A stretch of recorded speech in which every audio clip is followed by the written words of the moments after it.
Chapter 10. The spell begins to break.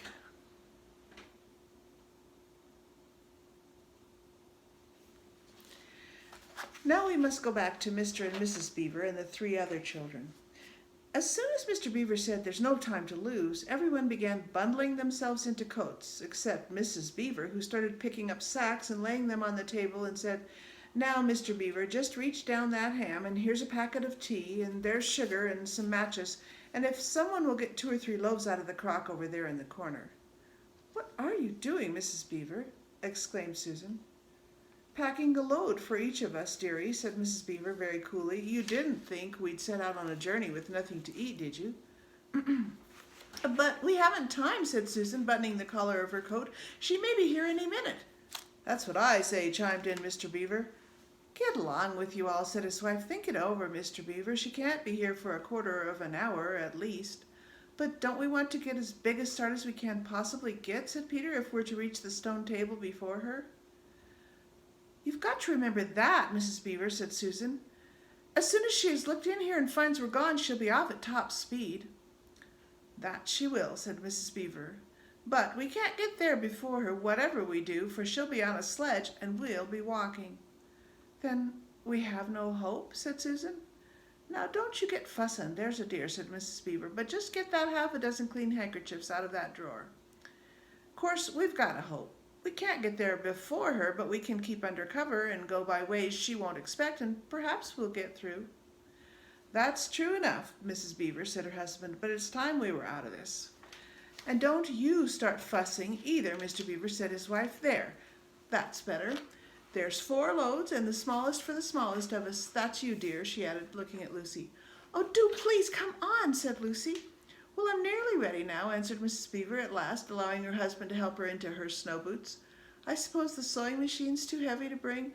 "Yes, it is," said Mr. Beaver, "a great deal too heavy, and you don't think you'll be able to use it while we're on the run, I suppose?"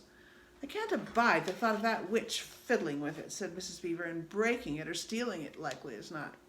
"Oh, please, please, please do hurry," said the 3 children, and so at last they all got outside and Mr. Beaver locked the door. "It'll delay her a little bit," he said, and they set off, all carrying their loads over their shoulders. The snow had stopped and the moon had come out when they began their journey.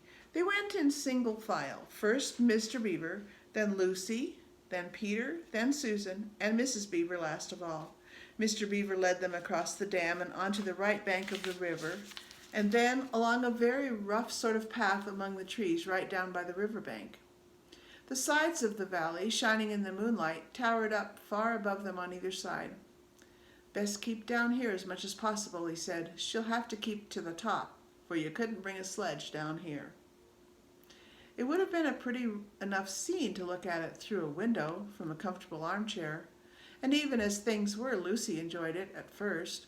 But as they went walking and walking and walking, and as the sack she was carrying felt heavier and heavier, she began to wonder how she was going to keep up at all, and she stopped looking at the dazzling brightness of the frozen river with all its waterfalls of ice, and at the white masses of the treetops, and the great glaring moon, and the countless stars, and could only watch the little short legs of Mr. Beaver going pad, pad, pad through the snow in front of her, as if they were never going to stop.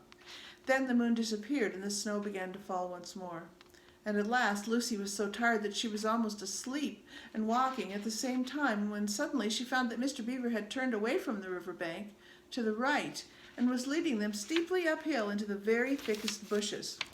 And then, as she became fully awake, she found that Mr. Beaver was just vanishing into a little hole in the bank, which had been almost hidden under the bushes until you were quite on top of it. In fact, by the time she realized what was happening, only his short, flat tail was showing. Lucy immediately stooped down and crawled in after him, and then she heard noises of scrambling and puffing and panting behind her, and in a moment all 5 of them were inside. "Wherever is this?" said Peter's voice, sounding tired and pale in the darkness. I hope you know what I mean by a voice sounding pale. "It's an old hiding place for beavers in bad times," said Mr. Beaver, "and a great secret. It's not much of a place, but we must get a few hours of sleep." "If you hadn't been all in such a plaguey fuss when we were starting, I'd have brought some pillows," said Mrs. Beaver. It wasn't nearly such a nice cave as Mr. Tumnus's, Lucy thought. Just a hole in the ground, but dry and earthy, and it was very small, so that when they all lay down they were all a bundle of fur and clothes together. And what with that, and being warmed up by their long walk, they were really rather snug. If only the floor of the cave had been a little smoother. Then Mrs. Beaver handed round in the dark a little flask, out of which everyone drank something. It made one cough and sputter a little and stung the throat, but it also made you feel deliciously warm after you'd swallowed it, and everyone went straight to sleep. It seemed to Lucy only the next minute, though it really was hours and hours later, when she woke up, feeling a little cold and dreadfully stiff and thinking how she would like a hot bath. Then she felt a set of long whiskers tickling her cheek and saw the cold daylight coming in through the mouth of the cave. But immediately after that she was very wide awake indeed, and so was everyone else. In fact, they were all sitting up with their mouths and eyes wide open, listening to a sound, which was the very sound they'd been thinking of and sometimes imagining they heard during their walk last night. It was a sound of jingling bells. Mr. Beaver was out of the cave like a flash the moment he heard it. Perhaps you think, as Lucy thought for a moment, that this was a very silly thing for him to do, but it was really a very sensible thing. He knew he could scramble to the top of the bank among bushes and brambles without being seen, and he wanted above all things to see which way the witch's sledge went.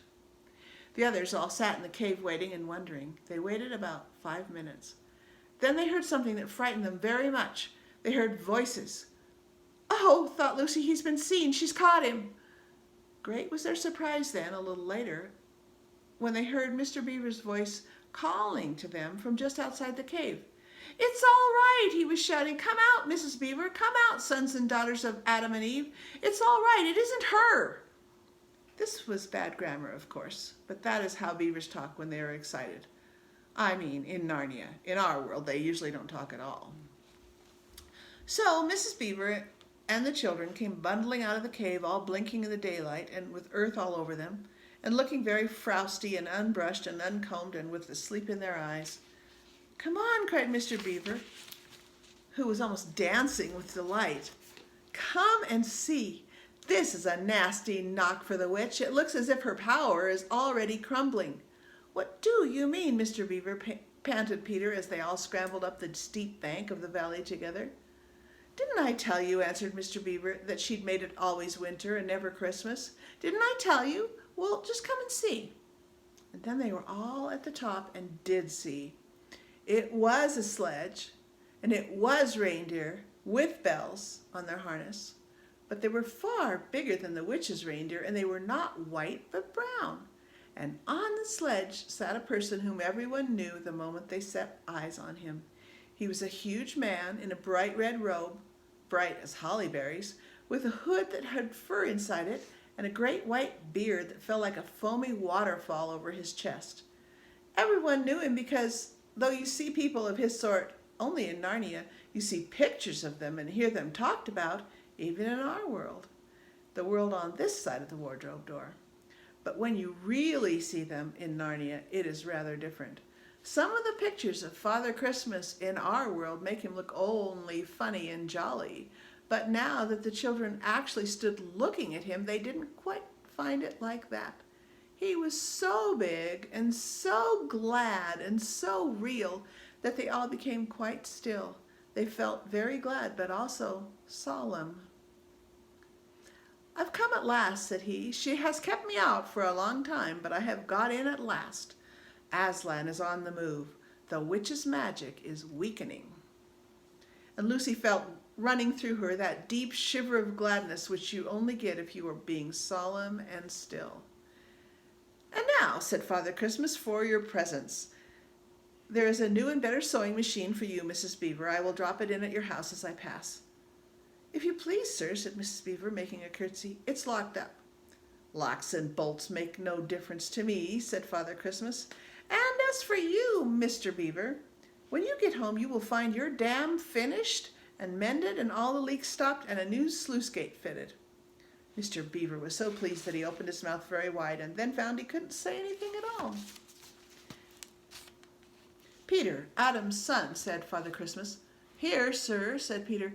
"These are your presents," was the answer, "and they are not toys, they are tools. The time to use them is perhaps near at hand. Bear them well." With these words, he handed to Peter a shield and a sword.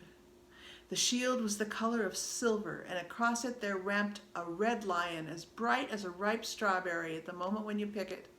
The hilt of the sword was of gold, and it had a sheath and a sword belt and everything it needed, and it was just the right size and weight for Peter to use.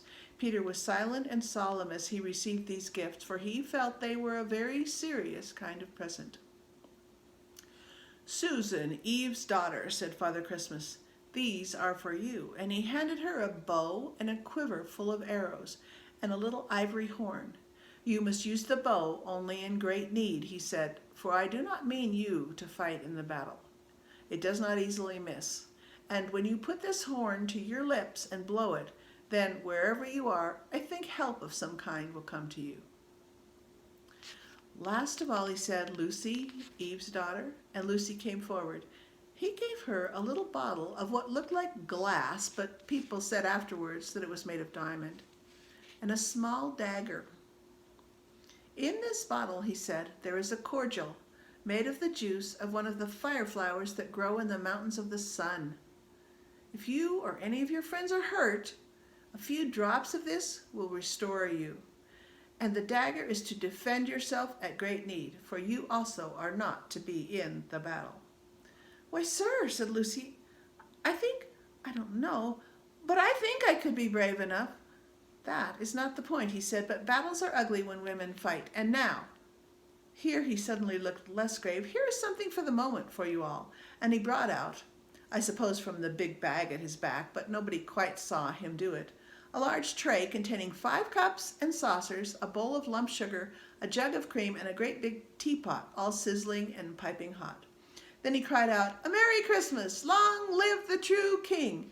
and cracked his whip, and he and the reindeer and the sledge and all were out of sight before anyone realized that they had started. Peter had just drawn his sword out of its sheath and was showing it to Mr. Beaver when Mrs. Beaver said, now then, don't stand talking there till the tea's gone cold, just like men.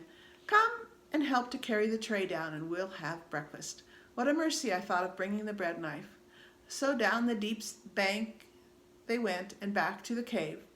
And Mr. Beaver cut some of the bread and ham into sandwiches, and Mrs. Beaver poured out the tea, and everyone enjoyed himself. But long before they had finished enjoying themselves, Mr. Beaver said, "Time to be moving on now."